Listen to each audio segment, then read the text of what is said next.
কর্ণওয়ালা YouTube channel পক্ষ থেকে সবাইকে অসংখ্য ধন্যবাদ। আশা করি তোমরা সবাই ভালো আছো। আজকে আমরা আলোচনা করব WTET এবং সিটেট কেন্দ্র করে যে আমরা সিটিভি সিরিজ শুরু করেছি। আজকে আমরা আলোচনা করব ফ্রয়েডের মৌলিক তত্ত্বের ধারণা, ফ্রয়েডের তত্ত্বের মৌলিক ধারণা, basic conception of Freud theory, যেটা সিটেট এবং WTET দুটোতেই আছে। এবং WTET যেটা নতুন দিয়েছে এই তত্ত্বের থিওরি, এবং খুব ইম্পর্টেন্ট। এর আগে আমরা ফ্রয়েডের সম্পর্কে জেনেছি, তার বেসিক কনসেপ্ট। আজকে আমরা নেব তার মৌলিক ধারণা, যে ধারণার উপর ভিত্তি করে ফ্রয়েড তার তত্ত্বটি সাইকোসেক্সুয়াল থিওরি উপর ভিত্তি করে যে পার্সোনালিটি ব্যক্তিত্ব তত্ত্ব রয়েছে সেগুলি আজ আলোচনা করব, যে মৌলিক ধারণার উপরগুলি। ফ্রয়েড মূলত তিনটি মূল কে দেখা যাক। ফ্রয়েড মূলত তিনটি মৌলিক ধারণা রয়েছে: ইদ, ইগো এবং সুপার ইগো। এই তিনটি ধারণার উপরে তিনি তার তত্ত্ব প্রতিষ্ঠা করছে। এছাড়াও তিনি প্রতিষ্ঠা করছেন তার লিবিডো এবং সাইকোসেক্সের ধারণা আছে, সেগুলো আমরা পরে আলোচনা করবো।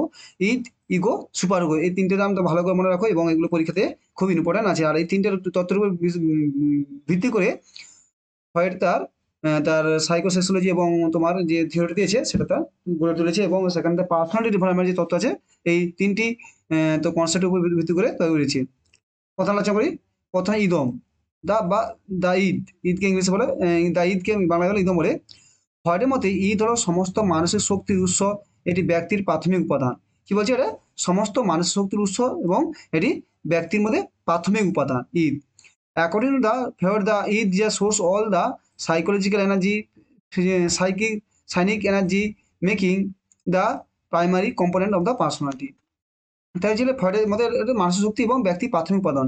ঈদ হলো ব্যক্তি সত্তার একমাত্র উপাদান যা জন্ম থেকে এই বিদ্যমান। মানে এটি ঈদ হলো একটি, যে ঈদ, ইগো, সুপার, তো সুপার ইগো তিনটে আছে, যে সেটার মধ্যে ঈদরা ইদম, ঈদ বা ইদম হলো একমাত্র যেটি বিদ্যমান, যেটা জন্ম থেকে বিদ্যমান, জন্ম থেকেই আরে আছে। The Eid is only component the personality that the present form birth, তার জন্ম থেকে আছে।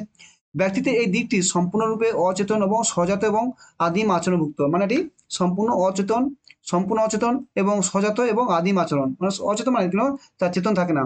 This expect personality entirely unconscious, including ইন্টেটিভ in the primary behaviour.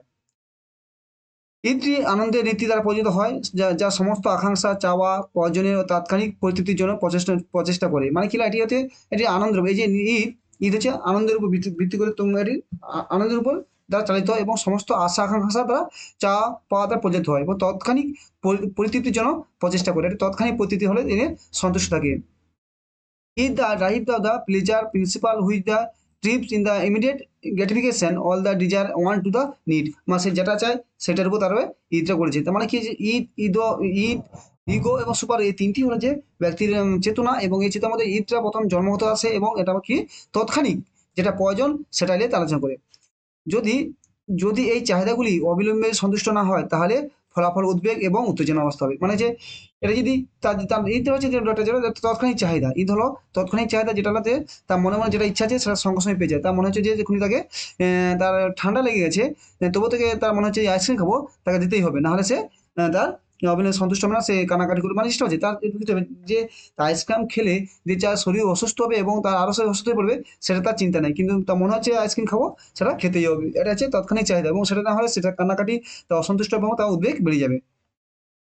If the need not satisfy immediately the result of the anxiety and tension, তার মানে tension ছিল। তারপরে কি বললাম, ঈদটা কি, এটা জন্মগত উপাদান, এবং এটি সজাত, এর জন্ম, এটি সজাত প্রাথমিক, এটি প্রাথমিক উপাদান, এটি জন্ম থেকে আসে, এটি অচেতন, সজাত এবং আদিম আচরণযুক্ত।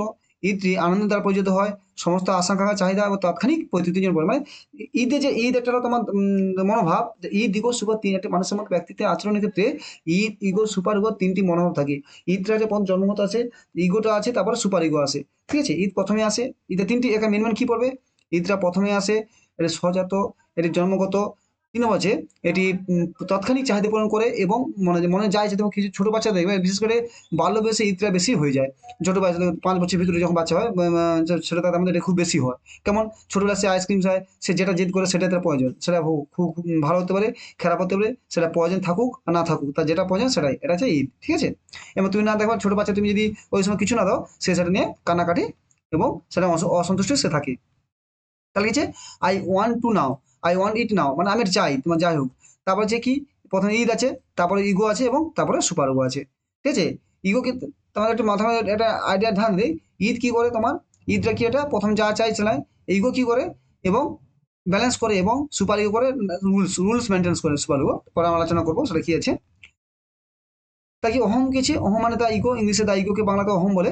হয়তো মতে অহম ঈদ থেকে বিকাশ লাভ করে, মানে এই যে অহম মানে দা ইগোটা কোথা থেকে আসে? ঈদের পরেই আসে এবং নিশ্চিত করে যে ঈদ আবেগ বাস্তব জগতের গ্রহণযোগ্য প্রকাশ করা যেতে পারে না। মানে ঈদ যে ইগো কি করে যে যে ঈদ যেটা চাইছে সেটা বাস্তবে গ্রহণযোগ্য, মানে ঈদ বলছে চাইছে ধর ছোট বাচ্চা তার মনে ঈদ ঈদ প্রকাশ হচ্ছে, ইচ্ছা প্রকাশ হচ্ছে যে আইসক্রিম খাবে, কিন্তু তার ঠান্ডা লেগে আছে, কিন্তু সেখানে আছে ঈদ ইগো সেখানে কি করবে যে সত্যি এই যে আইসক্রিম চাচ্ছে এটা সত্যি প্রয়োজন না আবেগে, এবং যদিও চায় যে কতদিন দেখা যায় যে সে হয়তো ১ মাস ২ মাস আইসক্রিম খায়নি তার ঠান্ডা লাগার জন্য বা দাঁতে ব্যথার জন্য, কিন্তু ইগো কি সঙ্গে হবে, ঠিক আছে সেটা ১ মাস খায়নি, একদিন খেয়ে নেক, তার খাবে না।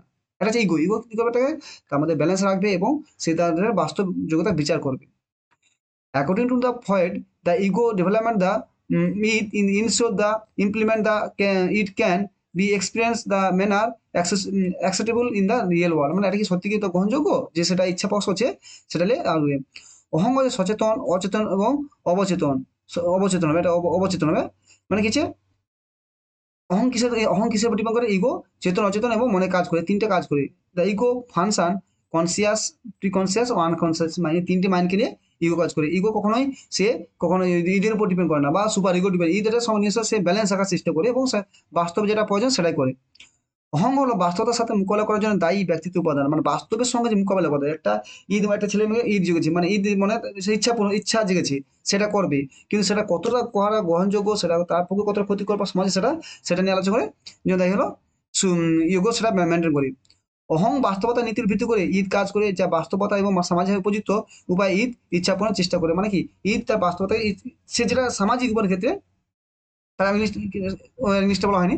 তাই ego the personality component responsible dealing the reality, মানে সে বাস্তবের সঙ্গে রিলেট করে। অহং বাস্তবতা নীতির উপর ভিত্তি করে কাজ করে, যা বাস্তবসম্মত সমাজে উপযুক্ত উপায়ে ঈদের ইচ্ছা পূরণ করার চেষ্টা করে, মানে যেটা বাস্তবসম্মত এবং সামাজিক সেটা তখন ঈদটা ইগো ঈদের যে ঈদ যেটা ইচ্ছা প্রকাশ করছে, ধরো ঈদ যেটা ইচ্ছা প্রকাশ করছে ইগো সেটা কিভাবে তার সেটা কতটা বাস্তবযোগ্য কতটা সামাজিক তার উপর সেটা নির্ণয় করবে।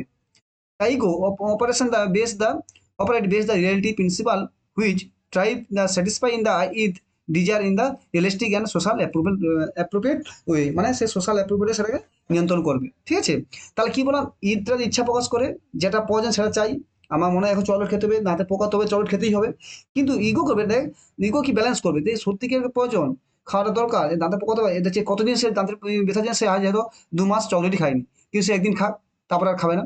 এইভাবে ইগো সেটা ব্যালেন্স করবে, সে ব্যালেন্স মেনটেন করবে ইগোর কাজ। অতি অহং মানে সুপার ইগো, ইগো বলে কি বলে ব্যক্তিতে বিকাশের শেষ উপাদান সুপার ইগো, তাহলে কি বলে প্রথমে ঈদ আসবে, তারপরে ইগো আসবে, তারপরে superego. Superego, superego হচ্ছে ব্যক্তিদের শেষ উপাদান, the last component of personal development the super ego.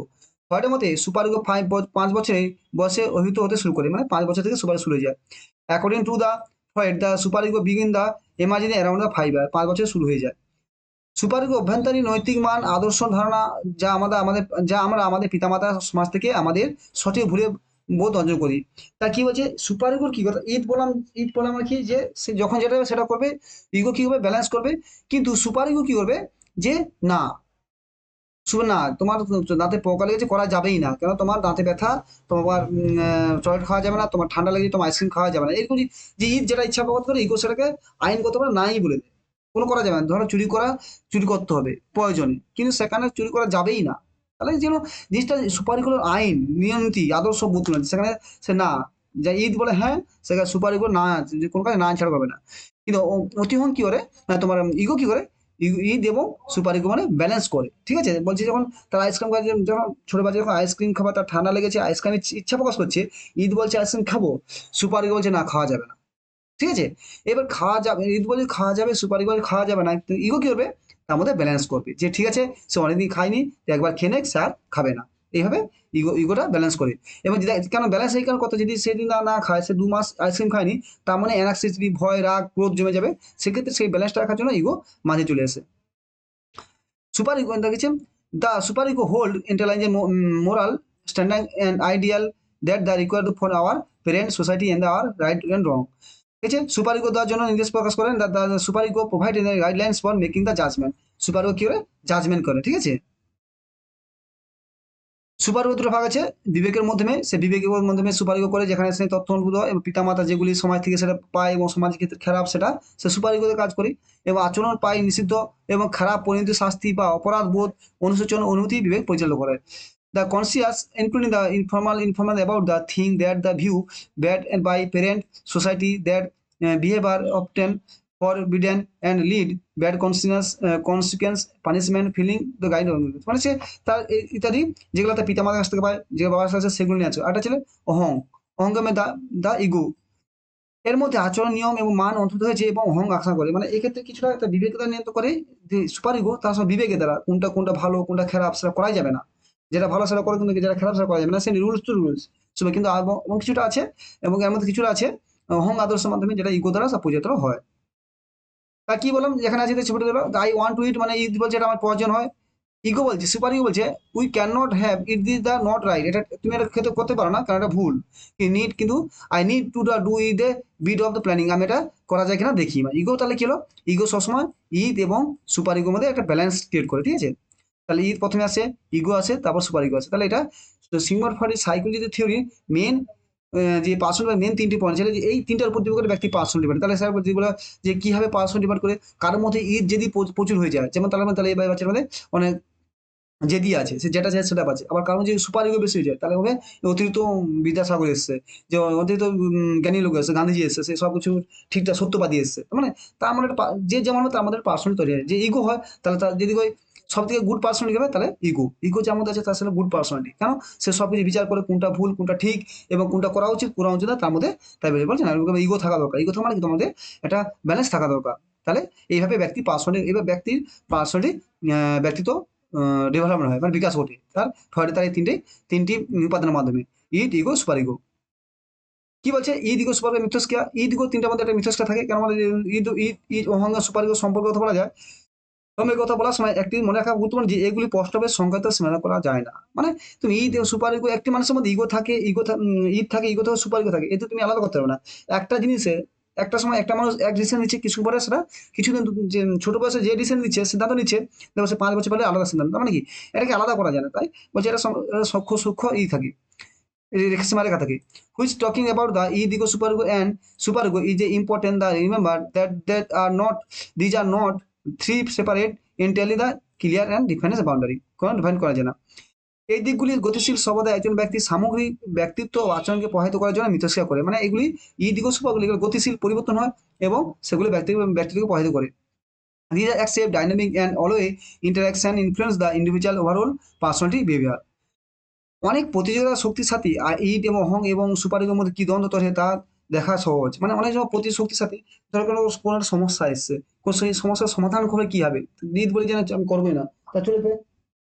তাহলে সুপার ইগো বলবে, সুপার ইগো বলে তাহলে কি হবে, যে ব্যালেন্স করা যাবে এবং এই করবে না, তাহলে যে ঈদ কি বলে, যে ঈদ বলে যে ব্যালেন্স করে, ইগো কি বলবে, না ঠিক সরি, ঈদ কি হবে, তোমার ঈদটা হবে যে এটা করবো না, কিন্তু সুপার ইগো যে না করা উচিত, ঈদ করবে যে এটা, তো ইগো কি বলে করা যাবে না, এর মধ্যে ব্যালেন্স সৃষ্টি করা যায়। ফ্রয়েডের কাজে একটি কেন্দ্রীয় থিম ঈদ, অহং এবং সুপার ইগো সর্বদা দ্বন্দ্বের অসংনির্দিষ্ট প্রাকৃতিক একজন চিন্তাভাবনা ও আচরণ দিকে a certain theme the Freud work that the ego and superego conflict the specific nature of reason এবং determine the thought the feeling and behaviour, এবং কিছু তাহলে নির্ণয় করে। আর কি ছিল, with the many component force easy to see how conflict the mind between the id ego superego, ঠিক আছে। The structure of moral की personality Eid the ego the super ego Eid की वजह the satisfaction personality in need desire focus and pleasure personal ঈদটা সবসময় নিজস্ব থেকে, নিজস্ব যেটা ভালো সেটা করে এবং যেটা হলো দেখছো যেখানে যে এটা মডেল দেওয়া আছে, Eid ego super ego model দেওয়া আছে এখানে, যে তিন প্রকার, conscious mind, pre conscious mind এবং আনকনসিয়াস মাইন্ড। আমরা যে কাজ করি ম্যাক্সিমাম কনসিয়াস মাইন্ডেই খুব 10% কাজ করি। তা ইগো আছে, ইগোটা কি control the influence the desire, এবং তার সুপার ইগো যেটা বলছিলাম আগে, যে morality in the about the value, যে সেলফ রেগুলেশন। তাহলে কি আছে, তিনটা এখানে একটা ভালো একটা মডেল আছে, আইসবার্গ মডেল। কি আছে, মানুষের মন যদি ব্রেনটা যে মাইন্ড ধরি, মাইন্ড 3 প্রকার আছে, কনসিয়াস, প্রিকনসিয়াস এবং আনকনসিয়াস। আমাদের 90% কি আনকনসিয়াস মাইন্ড, আমরা যা কাজ করি আনকনসিয়াস মাইন্ড করে, অসচেতন মাইন্ডে কাজ করে যাই। সকালে তুমি ব্যাস করে, তুমি মনে করে যে না আমি ঘুম থেকে আসা সকালে ব্যাস করতে, অটোমেটিক হয়ে যায়, আমি স্কুল যাও, স্কুল যাওয়া স্নান করে ব্যাগ গুছাবো, এগুলো অটোমেটিক হয়ে যায়। আনসার কি কনসিয়াস মাইন্ড কখন কোনো একটা কাজ করবে, হ্যাঁ পরীক্ষা ভালো করে পরীক্ষা দেবে, পরীক্ষার সময় ভালো করে জানতে হবে, এগুলো কনসিয়াস মাইন্ড। তার 10% কনসিয়াস মাইন্ড কাজ করি এবং 90% আনকনসিয়াস মাইন্ড করি। এবং আমার মধ্যে সবথেকে বেশি থাকে সুপার ইগো, মানে কি সুপার ইগো বেশি থাকে আর বাকি থাকে ইগো এবং ঈদ। সুপার ইগো বেশি থাকে মানে আমার যা কিছু সমাজে করি একটা নির্দিষ্ট নিয়ম কানুনের মধ্যেই করি, সেগুলো আমরা বেরোতে পারি না এবং সে মানতে হয়। যতই আমাদের ঈদ বেশি থাকুক যাই থাকুক আমরা একটা নির্দিষ্ট নিয়ম তাই আমাদের সুপার ইগোটা বেশি থাকে। ইগো কি করে আমার ব্যালেন্স করে, ঠিক আছে। থ্যাংক ইউ, ভালো পড়াশোনা করো। যদি চ্যানেল ভালো লাগে সাবস্ক্রাইব শেয়ার করো বন্ধুদের। Thank you.